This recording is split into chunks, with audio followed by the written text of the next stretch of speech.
Hey, what's up? So this weekend I came out here to John Marshall's Birthplace Park. It's out here in Fauquier, a little town called Midland, just off Route 28. And a few months ago I visited his home down in Richmond. Kind of struck up an interest. So I thought it would be cool to come out here to his birthplace. And I actually thought his boyhood home was going to be out here. Really, it's just a walking trail that leads to a monument, but probably should do better research before I come running out to these places. So anyway, I came out here, so I'm going to go ahead and make the most of it. So check this place out.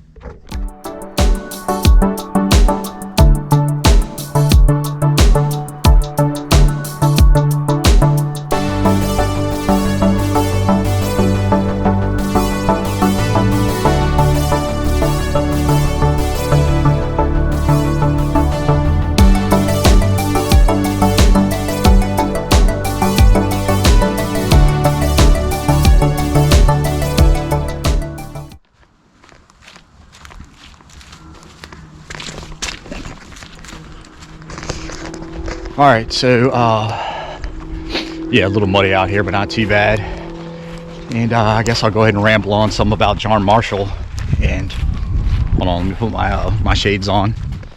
And like I said, born out here 1755, born to Thomas Marshall and Mary Randolph Keith.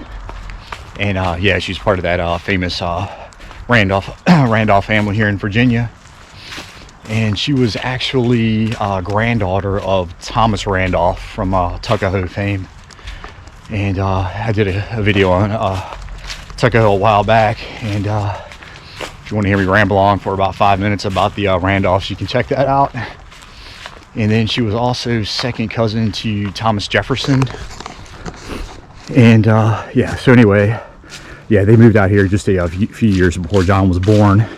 And at the time, this was all frontier land. It was actually called Germantown, big German settlement in the area. So, yeah, so they lived here for about 9 years. And in 1764, they moved about 30 miles northwest of here to a town called Markham, into a house called the Hollow.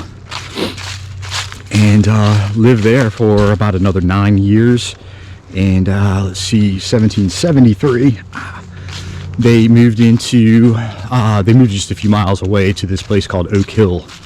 And he lived there for a while. He actually, when he was 30 years old, he bought the house from his father. And then just lived out there a few years more. And then he eventually moved to Richmond, into that house out there where he lived the rest of his life. All right, so let's see, growing up, he was homeschooled, just as about almost everybody was back then. He had 1 year of formal schooling. He actually went to school with James Monroe, so that's kind of cool. He also worked at a time as a surveyor under George Washington. Then eventually he joined the Culpeper Minutemen, and they were eventually absorbed into the Continental Army and fought in the Revolutionary War.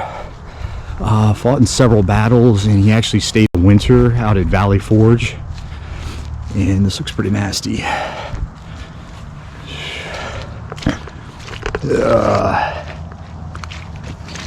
This is a briar.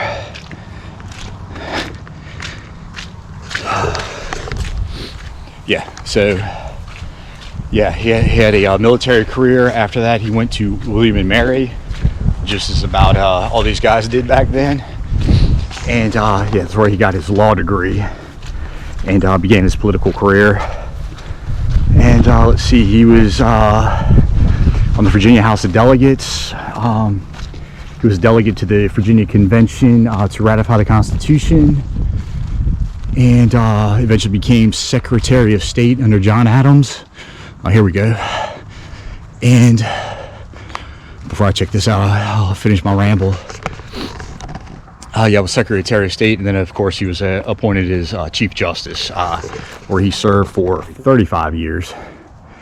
And let's see, pretty cool. Yeah, house built near this spot. Looks like a fraternity built this monument. Looks like the monument was first built in 1902. This one was built on top of it. So pretty cool. I wish the sun was hitting it a little better. Wanted to get a better picture. So yeah, just a little picnic area out here.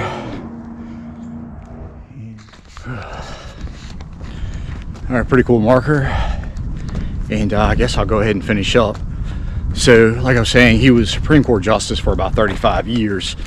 And his claim to fame would be the famous Marbury versus Madison case. And not even going to bother trying to explain. It's pretty detailed, and I'm sure I'll butcher it. But long story short, it's the first time the Supreme Court struck down a federal law as unconstitutional, and kind of made them the interpreters of the Constitution, and established their power of judicial review, and kind of putting them on equal grounds as the other branches of the government. So anyway, I'm gonna fight through this mess and head on back. So.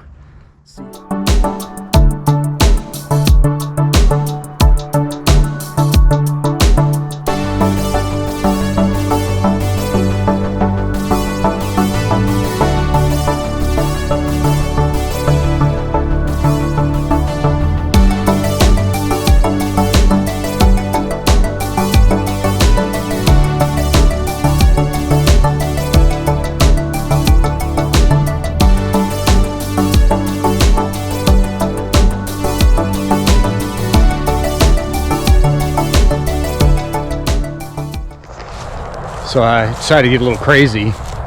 Walking back to my car, I got the idea to come out here and check out the Hollow, John Marshall's second residence. And yeah, they moved here 1764, lived here until 1763. And house was built by his father, Thomas Marshall.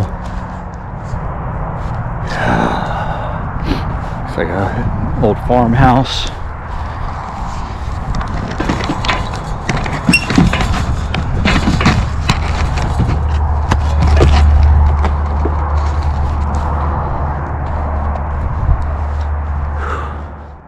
So this thing is 16 by 28 feet. And again, he was the oldest of 15 kids. So yeah, pretty packed little house.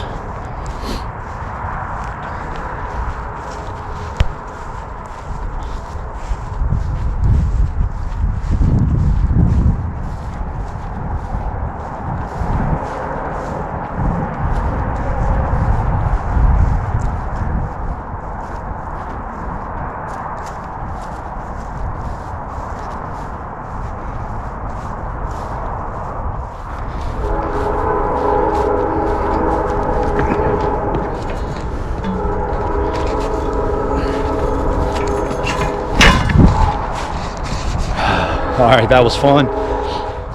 So now I'm gonna head over and see if I can find Oak Hill, his I guess third residence, and I think it's about 5 miles from here, and I think it's on the property of a winery, so it shouldn't be too hard to find. And if I don't find it, I guess this is the end of my video.